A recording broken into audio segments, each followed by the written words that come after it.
And just like that, we are back with another episode of Unmuted. I want to thank you for tuning in to season 3, episode number 2 of Unmuted.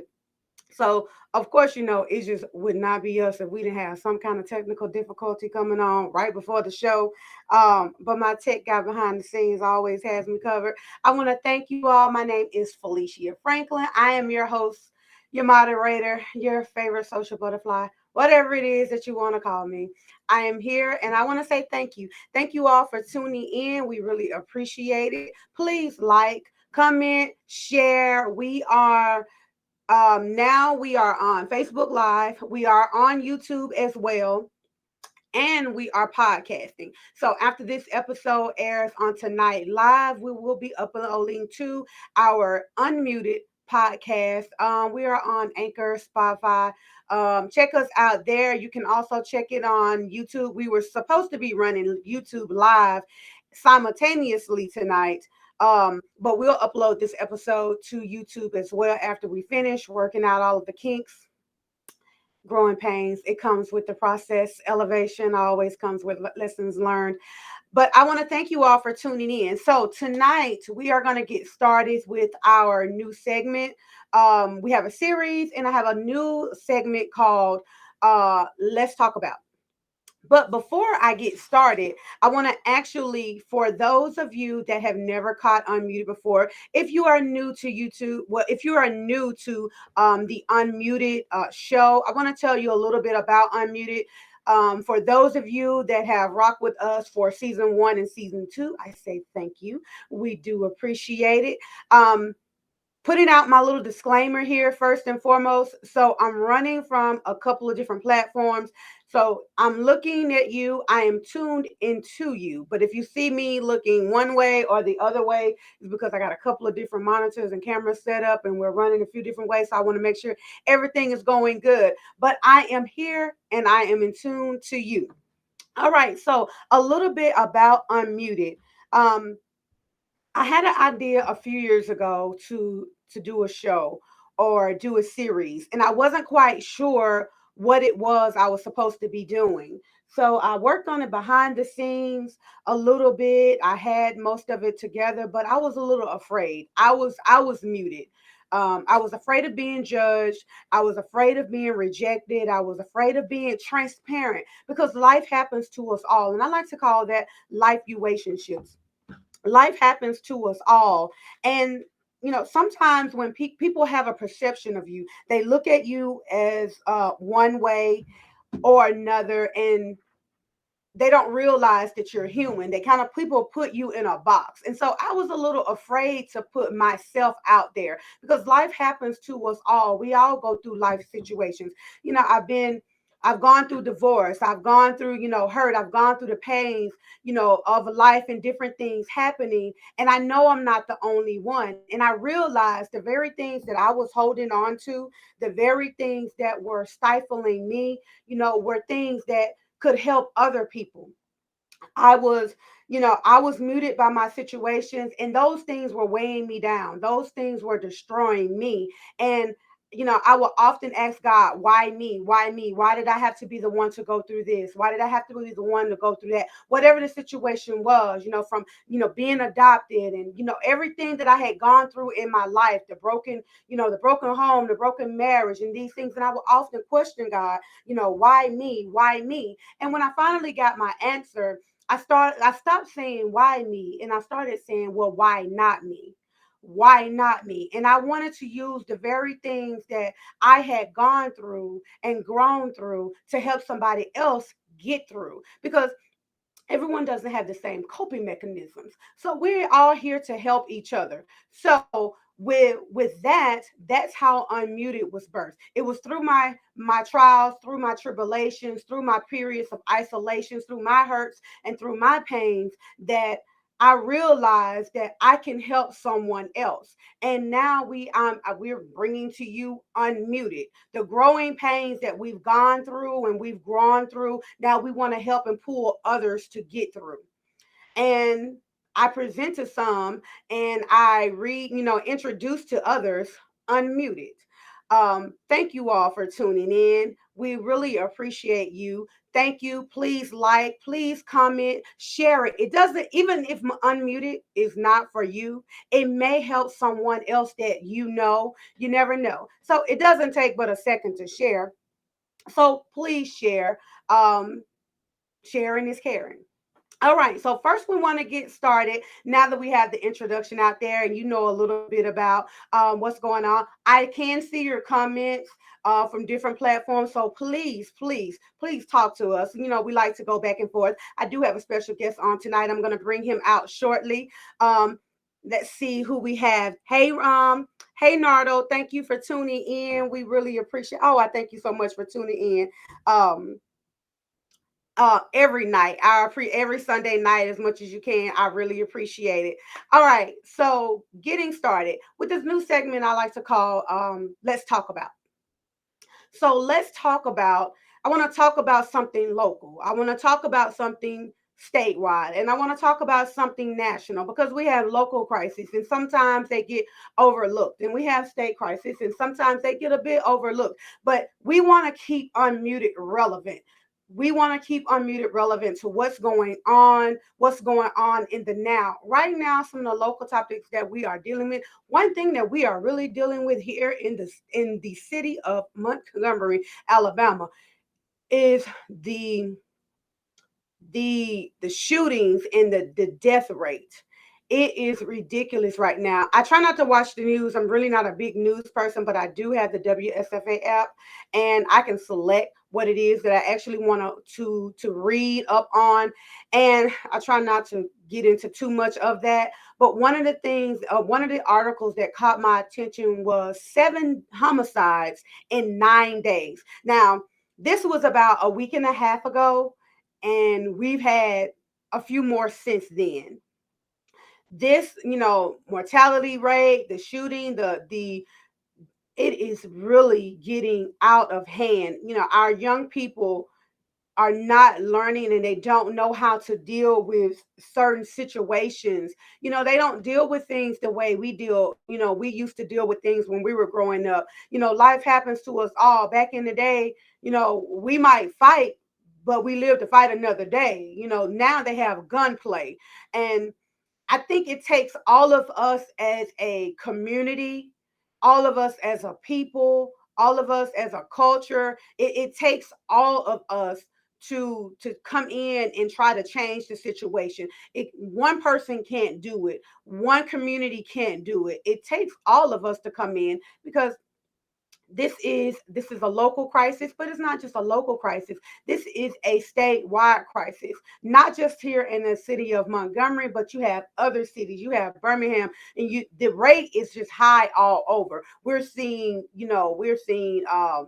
police related deaths, and we're seeing police related accidents. There was an accident. It was some kind of shootout today. I really didn't want to read up on it. I just know I saw the alert, and it's not just in our city, but it is statewide as well. We have to find a way to come together because it's not just, one culture. It's not just one ethnicity. There are several. There's hate towards all, right now there's hate towards, all different nationalities. And we have to come together and learn, not one person and one nationality is not better than the other. And we all are here together. We are in this city together. We're in this state together. We are in this country together. We have to figure out a way to come together, solve our problems, and overcome together, because the very things that we're dealing with, our youth are dealing with those as well. And when they see us handling things wrong, they handle situations wrong. It takes us as adults to change and to learn from each other and learn to do better so that the generation that we're raising, that we're bringing up, can do better as well. Reach one, teach one, but it takes you learn behaviors are learned. I am a firm believer that behaviors are learned, and when our children, when they see us doing better, I believe they'll want to do better. But they're doing the same things that they teach. Hey Felicia, thank you for tuning in. So I'm not gonna, harp on that, too much, but I do want to bring, light to that, because That is a local issue that we're having. That is a state issue that we're having, but that is a national issue that we're having as well. And I want to make sure that we're bringing, bringing those things to light. All right. So to this, the start of this new episode or this new season, I had an idea for a series, and the series is called Black Men Thrive. Now, let's talk about this because that doesn't mean that only it's only for blacks. That's not what that means. It does not mean that black men are the only prominent men, black men are the only men that needs to thrive. It doesn't mean that black people are the only people that should watch the show. It doesn't mean that. But with everything that's going on in our communities, in our states, in the world today, I would like to bring another perception of the black man because we see so many tainted perceptions that this and everyone has their own perception of the black man, and some may say this and some may say that, but we often hear that we're losing a generation, that the generation behind us that's coming up right now, we're losing them to, to gun violence. We're losing them, that some of them are not as educated. We know the prison overcrowding crisis. We'll touch on that another time, but it is, those things are true. So one of the things that I want to bring in with this new series and bringing in new guests is to put another perception out there of the black man, and not just for the younger generation, but for the generation in the right now. See, one of the things that I've learned is we have a generation that's stuck. We have, men that are our age, and not just black men, but but we have men that are our age, whatever your age may be. It's not just the younger generation that are stuck. They're stuck, and they're mentally stuck, they're physically stuck, and that's causing them to be financially stuck. See, some of these men think because they have gone through, things in their past. They didn't have the silver spoon, so to say. They didn't grow up with a silver spoon in their mouths, or, they might have gotten into some trouble and they might have gone to jail, or they may have gone to prison, or, perhaps, they came from whatever kind of background, maybe a broken home background. Some of them think that, oh, maybe it's too late for me because I had to overcome this or I didn't have that. But I want to show men that you can overcome. There are men that are prominent in the very things that they're doing right now. And all of them didn't come from the same background. They're diverse backgrounds. So I want to make sure that I bring in diverse background men that can show I did this, or I came from here, but I'm here right now. And if I can do it, you can do it as well. All right, so in just a minute, I'm gonna bring in my guest for tonight. He's actually known. He's known in the city of Montgomery. I'm sure a lot of you all know him. Um, I'm sure a lot of you all know him, or have heard of him, and maybe his sons as well, some of his daughter as well. I'm going to bring him in just a second. But before I do that, I want to make sure that I spotlight someone. Now, as you all know, like last season, I was adamant on making sure the apparel that I wear, I'm very strategic and about what I wear on the show, and I want to make sure that I put people out there.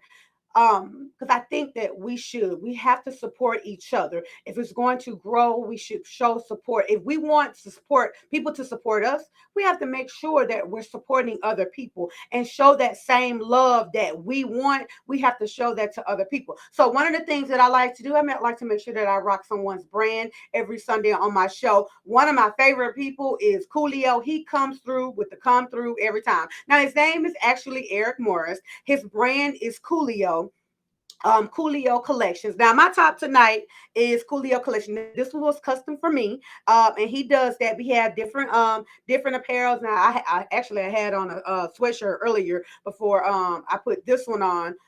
It was Coolio as well. Some of you have met, if you watched the previous episodes, you know that I've rocked his brand. I'm going to give you his handles. I may put them in a description box, and so you can patronize them. Go on his website. He can be found on Instagram, Coolio Collections. That's Coolio with a K, Kool Coolio Collections. Coolio Collections on Facebook. So you can find him on Facebook. You can find him on Instagram. And his email is Coolio, Kooleo, collections at Gmail. Let me see. Now I could take a picture of this and wouldn't do y'all any good, but it'll pull up his website. I'll get the website and make sure that I drop everything in the comments for you. When it goes on YouTube, I'll make sure I put it on YouTube as well. All of the links and everything. But you can check out his website. You can check him out on Instagram, and I think in the button it has it in his bio where you can check out. He has a new exclusive brand or line that's about to drop. He is so fly. Now I will show you all the shoes that I'm rocking. I got some stilettos, strapped up stilettos. That's actually um complimenting the shirt and what I have on with the shirt. But he does. I like to do a little razzle dazzle and always support. So if you know someone that has a brand, I would please feel free to put it in the comments or put it in our messenger, send it to us. And I like to patronize. I'm not saying you got to give me anything for free. I like to patronize. Love is what love does. Support goes a long way. All right. So now that I put Coolio out there and we got our apparel out, what we're doing, and I've done the intro, I want to get right on into tonight's topic, the series Black Man Thrive. I'm going to introduce and bring into you my guest for this evening. His name is attorney Anwar S. Taylor. That is Anwar S. Taylor LLC. The law office of Anwar S. Taylor LLC is his business, and I'm going to bring him in right now. I do believe that even though I'm introducing him, I'm going to allow him to tell you more about himself because no one can talk about you better than you can talk about you because you know you better than anybody else.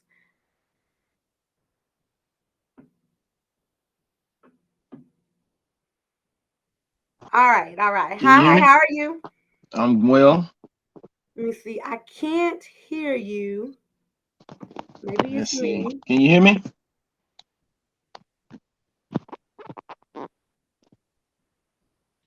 Hello? Hello? Can you hear me? Okay, I can't hear you. Can you hear me? Yeah. I can hear you. You can hear me. I can't hear you. Let me see. Hey, talk to Hello. me. Okay, I can't hear him. He can hear You can't me, hear? but I can't hear him. Okay, okay. So Michael says, thank you. Michael says, okay, so you all can hear him, but I can't hear him. Okay, so that's gonna be That'll work.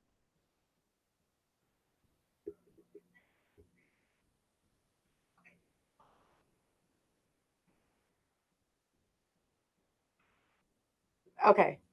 Let me have those. All right. I tell you what we're gonna do. All right.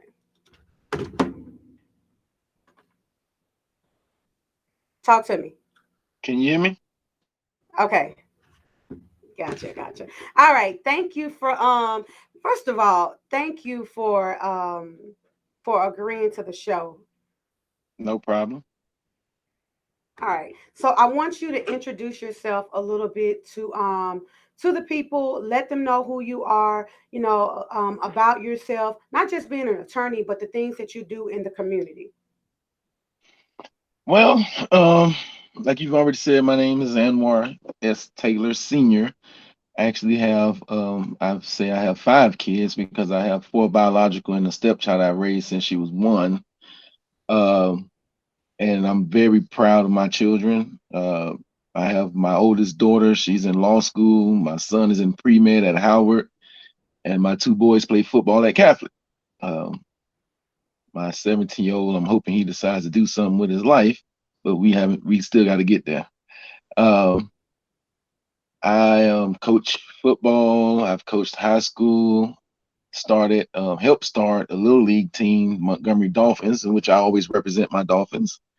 Uh, and I've coached there for many years. And I'm an attorney. But I like to say, people ask me, "Hey, what you do?" I always say I'm a coach. Like, I respect being an attorney. I worked hard for it, but my passion is football. Uh, let's see. As far as beginnings, I mean, I don't know how much you want me to share, but I was raised in Miami, Florida. Um, Went to the University of Florida for my undergrad. Uh, then my ex-wife at the time, she's a pharmacist, so we went to Atlanta for her to go to pharmacy school. And after she finished pharmacy school, I went to law school. So, and here I am. Very nice. All right. So you talked about so we're gonna touch as much as you want to. We're No gonna touch problem. on the ex-wife, um, the bouncing back, from that, because we want to be a little bit transparent so individuals will know that I can still do this. Aside from going through this life situation, I can overcome that. You talked about being a coach, starting a little league team. We're going to talk a little bit about that. But first and foremost, let's start from you were raised in Miami. That is a different culture.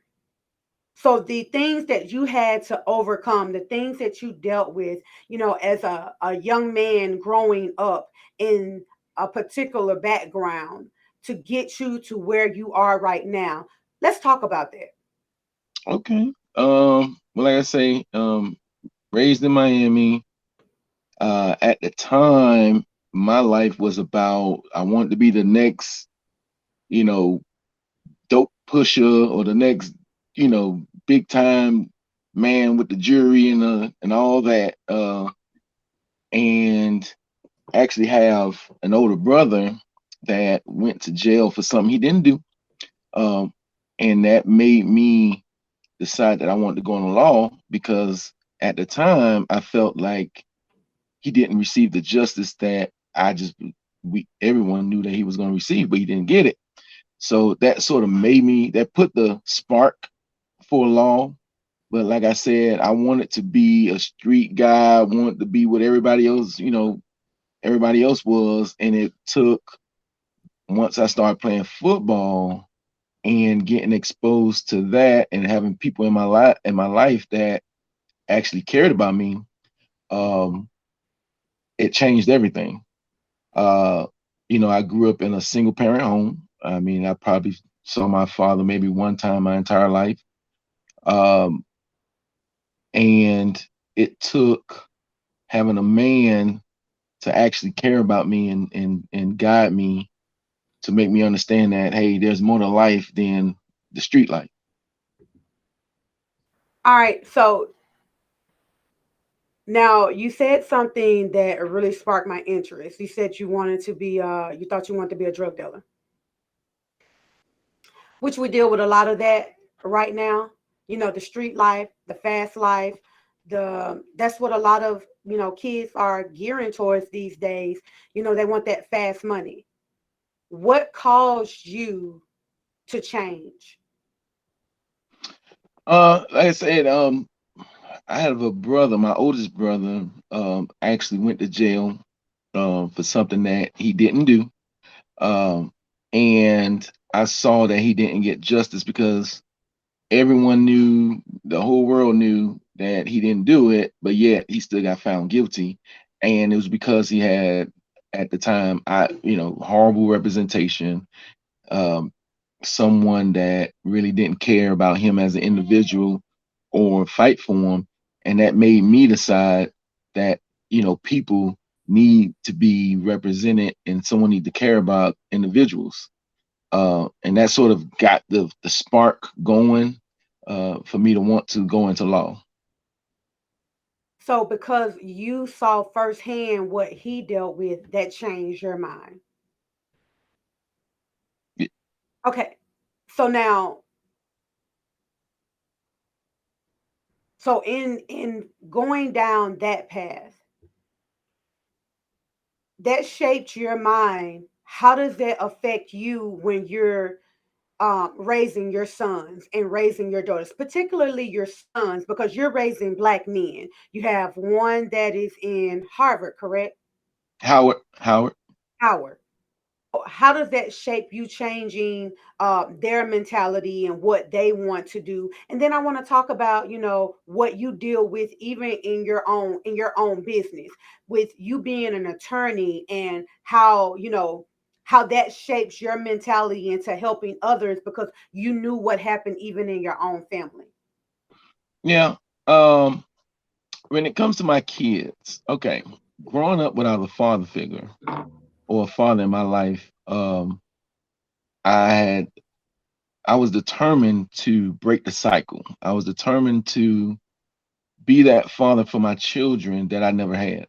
Um, I, you know, I've sort of broke a lot of norms. Like most families, they'll reward their kids for making good grades and things like that. And I tell my kids all the time, I'm not rewarding you for something you're supposed to do. Um, and I felt that in order for me to be a positive figure for them, I would have to attain things that will push them to do better as well. So I tell them all the time, hey, don't come to me with a high school diploma and think that I'm impressed. Don't come to me with a AA and think that I'm impressed. Don't come to me with a BA and think that I'm impressed. If you want to impress me, come with a doctorate. And it's not to say that anything wrong with those. It's just I require or I push my kids to attain the highest level that they can. And if you want to break the cycle, your children should always do better than you. I always push for them to attain things that I've never attained. But the only way that can happen is if I'm that father figure and there for them and be that person that they can look up to and say, hey, he did it, I can do it. Which sort of leads to why I got into the youth stuff as well, because I want to be that person for a lot of kids. Exactly. I like what you said there when you said you want them to do better than you. I often tell, that's in my house. That's what I tell my son. Um he has to go. It doesn't matter how many degrees I have, he has to go higher than me. You have to be better than me because the standard has to be set. So for every degree that I get, he has to do better because we are breaking cycles. We are breaking generational curses. Now, another thing, and I take notes, so I want you to know because I like to come back and make sure I take notes and little tidbits to kind of summarize the show at the end. You said growing up with no father. So you grew up in Miami, Florida. You grew up with no father. You are now an attorney.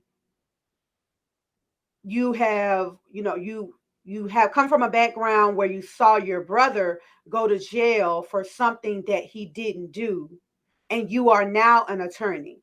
Let's talk about that because with everything that happened in your past, you still made it. Hmm. A Hmm. lot of people can't get past the broken household, the broken home, the no father. What pushed you in that area? Uh, I have a very strong mother. That's first of all.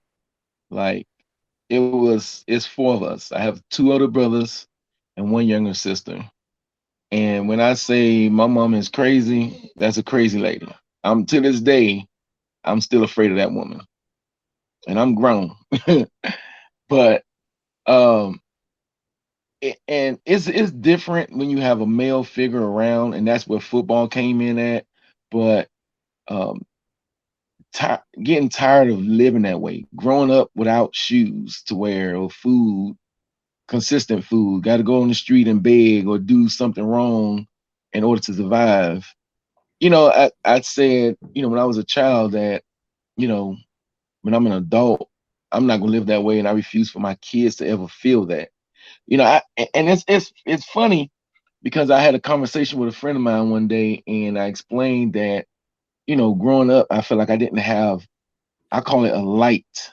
It's like that innocence in your head, that brightness of you got a bright future or things of that nature. Like I was very dark, And when I look at my kids, they have that light, and they may be naive to things, and that's fine. I mean, they are kids. They supposed to, they're supposed to live a certain lifestyle. And that's probably what I'm most proud about is that they don't know what it is to grow up the way I did, you know. You said tired of living that way, and they don't know what it is to grow up the way you did. Oh, the conversations in my house. Because we don't want our children to have to go through the things that we went through. Um, we don't want them to have to deal with the growing pains that we went through, but at the same time, we don't want to stunt their growth Right. because sometimes you can give them too much Mm. and shelter them so much that it hurts them when life starts to happen. How do you find that balance in raising your children, but not just your children, because you're helping to raise other children because you're a coach.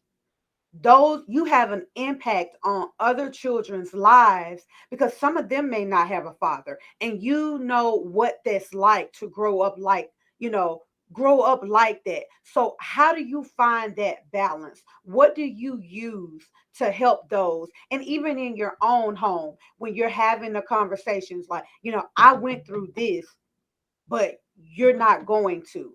But I'm trying to teach you, even though you didn't have to go through this, or you're not going through what I went through. I still want you to know, even when they turn a deaf ear, because sometimes they don't want to hear it.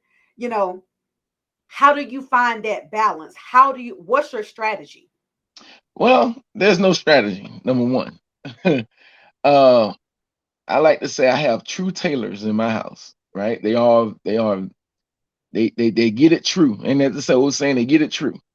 Um, so I am a very stubborn person. I'm a very headstrong person. I'm very, I'm going to do it the way that I feel is the proper way of doing it, whether anybody likes it or not. Um, so they have a lot of that in them. And it frustrates me to no end when I'm dealing with my kids. But I have come to the conclusion that I have instilled in them what I want them to have. um, I will do everything I can, but once they get to a certain point of independence, then I step away. Don't call me unless you absolutely need me. Even with my daughter, she's the worst. Them girls are horrible. But my daughter that's in law school, I promise you, she calls me for every little thing, and it drives me crazy because I tell her all the time I have not raised someone that keeps constantly depending on me for the littlest things. So, you know, uh, I try to provide for them everything that I can, but at the end of the day, I let them live. They have to make their own mistakes. They have to live their own lives. They have to do things, and I just have to be there to clean up the mess as much as I can. At the same time, continually guiding them, continually talking to them, saying, "Hey, you need to make this choice. Try to make that choice." But at the end of the day, it's your choice. It's even with my son Trenton. I feel like God has given him talent and abilities that he refused to use, in my opinion. So I say, hey, it's your life, it's your choice, but you're not you're not coming here. You're not staying here. So you need to make a decision with your life. And that's all I can do. So so now that's hard for a parent. That is hard for a parent to kind of pull their hands, away, to teach them and allow them to grow because when they're Mhm. younger, I mean, we're both in that same stage. We both, I mean, you have, you've already done, you've had some before him, but we're both in that stage with the senior parent, and we want the best for them. um We see potential in them. We know what they can do, but allowing them to find it on their own, that's a hard thing. It's That's a hard. really hard thing. It's hard. And I Um, tell Trenton all the time you that said something. You were tired of having to do something wrong to survive. yeah, Let's talk about that. okay. You deal with that a lot in your line of work. um Even with parents trying to clean up the mess, as you said, you allow them to do, and then you have to clean up the mess. So that's what we do as parents. you know how how do we not enable? How do we know what we should and shouldn't do, and when we're doing too much, because we don't want to cripple them. And a lot of Mm-hmm. parents don't understand that they're crippling children. Mm-hmm. How do you draw that line? And not just as a parent, but professionally, because these parents and people come to you when their children have gotten in trouble, or these men have gotten in trouble. These young men are going to grow up to be adult men, and they're going to be in situations that can completely transform their life. They Mm-hmm. may get through it, they may get over it, or they may get stuck. We have a lot of Mm-hmm. them stuck right now. So, what should we do to guide them through the process to get where they need to get? Uh, I think that um, all you can do is provide them with someone that they can look up to and try to live your life in whichever way you deem is the proper way of living it, or make whatever decisions you need to make, and hope that you've raised your children to do things a certain way. For instance, like I say, uh, my kids are used to seeing me wear a tie. I have taught them how to tie their ties. Uh, they love when they dress. They love when they have to put on a button-up shirt. And they really think they look good or whatever. And that comes from being around seeing a man do that. I tell my kids I love them. That they have to know that a man is willing to be vulnerable with them. Mama can't do it all. Um, so and that was those were things that I missed growing up. I had two, like I said, two brothers. One was in the street, one was playing football. Um, so I didn't have that father figure or that male, at the time that really instilled some things in me that and to be honest, I think that affected my marriage because you don't know how to be a husband or be in a marriage if you've never been shown it or taught it or seen it. So you grow you're teaching yourself a lot of things. Um, but either way, so when it comes to kids, you have to just be a good example for them as best as you can. But at the same time, you're gonna live your life the way you see fit. I tell my kids all the time, I can't wait for y'all to be gone. I'm gonna live. So all you can do is just show them something better and hope that they latch on and take the baton and run with it. That's it. Yes, you do say that. You are ready. So I want you to um I kind of want you to talk, to that man right now. We're gonna surely wrap it up, but I want you to talk to that that young man, or that man that is your age, that feels like, because he's gone through a divorce, because he might have gone to prison, because he has um because life has happened to him. Give him what you think he would need right now to overcome and to come out of that situation. As a black man, what do you think men need to hear right now to overcome, to help pull them out? I think that everyone needs to know that first of all, there is no obstacle that you can't overcome. That's number one. If you if you decide to put in the work, one step at a time, put one foot forward at a time, you can achieve whatever you want to achieve. There are, I call, workarounds.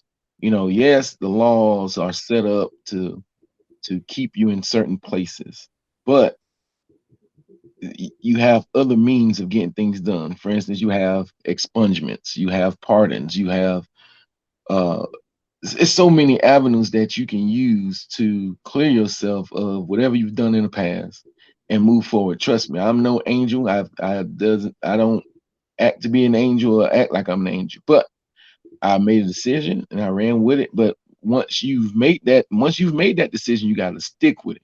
You can't fall back to your old trends. You can't fall back to your old crew. You can't fall back to living a certain lifestyle that you're used to living. You got to be prepared to struggle. You got to be prepared to have those nights where you can barely eat. But without sacrifice, there's no glory. So, it's just a mindset. We have to change our mindset. And I believe that as black people, we just need to change our mindsets. We can't walk around and think it's okay to see a young man with his pants hanging down and don't say anything to him. Anyone I walk by, hey man, that is not cool. You need to put your pants up, put your belt on, get Mhm. yourself together, because not only are you representing me, you're representing your kids and you're representing their kids. So you have to we just have to change our mindsets. The things that are cool and we see on social media, on TV, you know, that's where it belongs.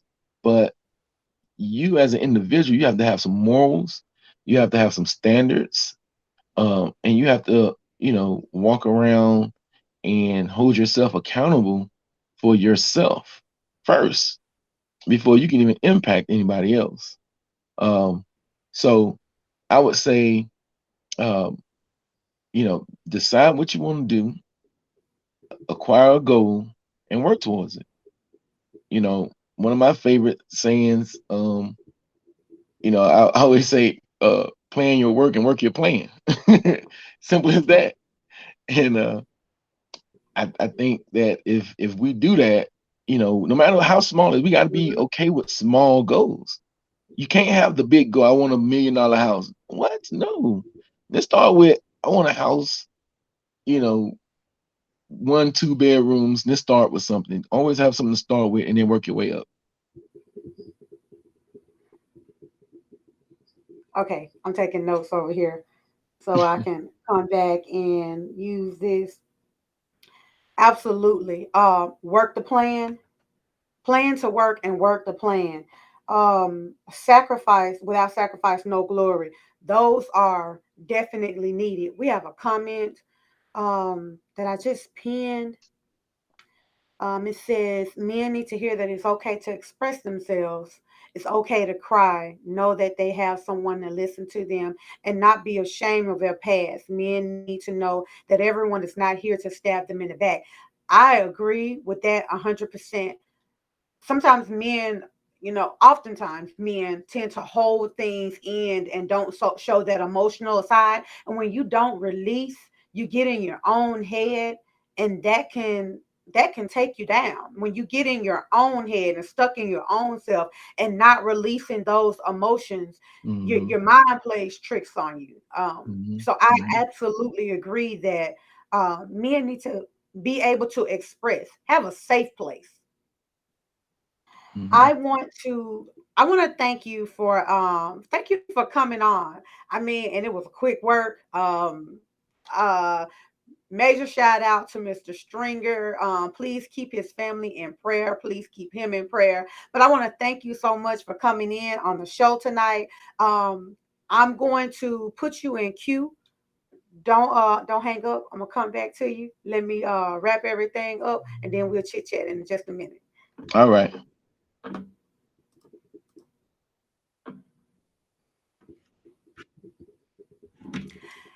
All right, you guys.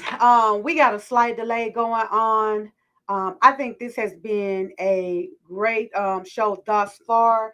A lot of knowledge, even aside from the delay that we have going on. I hope it wasn't too bad. Um, Look like we lost a couple people, but it's well. So I always like to give a summary of the show. Big thank you to attorney Anwar S. Taylor for coming on tonight. The law office of NY, excuse me, the law office of NYS Taylor LLC. You can find him. You can look it up if you happen to have some legal needs, or if you know someone that has some legal needs.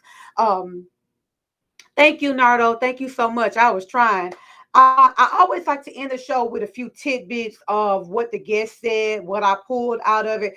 Actually, I put a lot out tonight. I'm really thankful that he came on. We want to keep this series going. If you know of any gentleman that may need to hear something that was said on tonight, please feel free to share. Even if you have to share it in their inbox, they can watch it on their own time. We're not trying to put anybody on blast, not trying to make anybody feel any kind of way. We just want to help each other.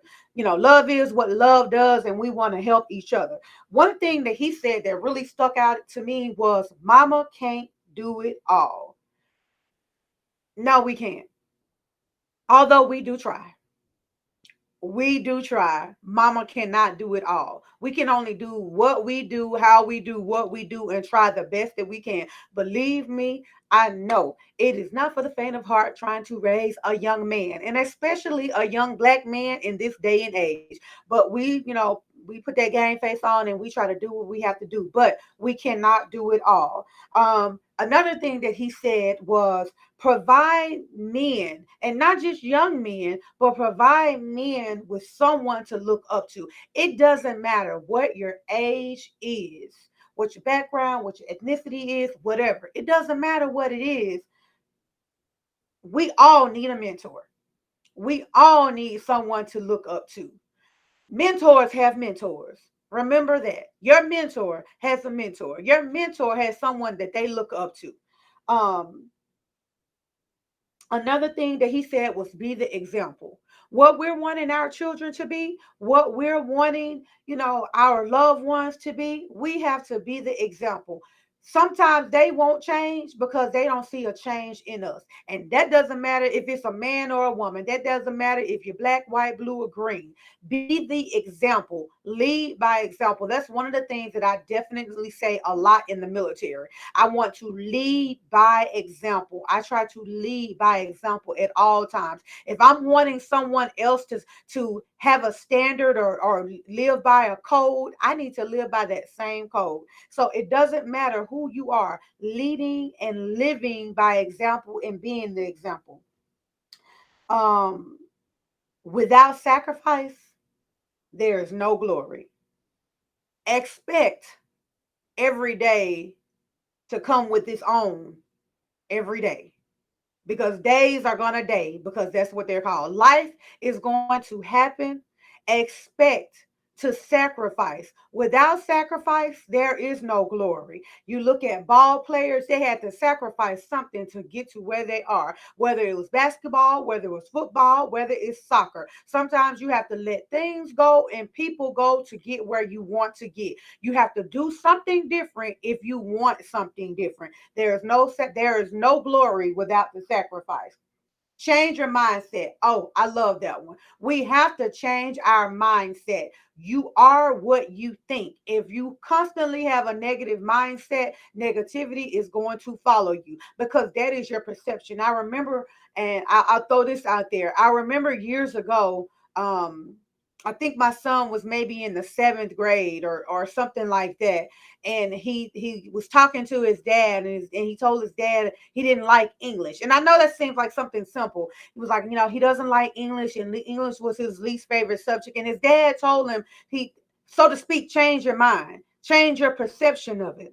You have to change it. If you think that it's your worst subject, if you think that you don't like it, then you're not going to, but change your perception. That thing changed my son's entire it changed his entire perception, not just in English, but in everything. Because even with me hearing that, him tell him about that in English, I started telling him that about other things. He went from regular English to honors English, from honors English to AP English. And he's been in AP English for the last few years. He's a senior now. But that one mindset, that one change of mindset completely changed his life. We have to do that. Change our mindset and hold yourself accountable. Oh man, that one right there almost took me out. I was just trying to be calm about it because accountability has been a conversation in the last 2 weeks. I have been constantly harping on accountability and holding yourself accountable.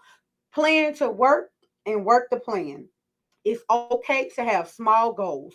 Rome was not built in a day. You cannot expect it to happen overnight. Plan to work, work the plan. Don't expect everything to come to you quickly. It's okay to have small goals. Be okay with that. Change your mindset, and there is no glory without sacrifice. Great, great. I want to thank Mr. Anwar S. Taylor, attorney at law, for coming on and being our guest on tonight with this series, Black Men Thrive. I want to thank you all for tuning in to another episode, the new season, another episode of Unmuted. I really appreciate you all for tuning in. I appreciate the comments, the dialogue, the back and forth. Please tell someone about it. We're here every Sunday at 7 p.m. Central Standard Time. We're on Facebook Live, we're on YouTube, and we're also on podcast. So tonight our episode is airing. You can expect it to be uploaded to YouTube. Find us on YouTube, Unmuted on YouTube, and also our Unmuted podcast, which is on Anchor and Spotify. Check us out. Tell somebody. Tune in, bring a friend every Sunday at 7 p.m. I do hope you got something out of tonight. If it wasn't for you, find someone that it is for, because we are not all the same. Life happens to us all. And I want to make sure that we're here to bring great content to help someone else get through the things that we've already gone through. So, thank you again for tuning in. We hope to see you next week, same time, same station. You all please be safe. Have a safe, wonderful, and blessed night and a start of a great week. We'll see you all again next week. Good night.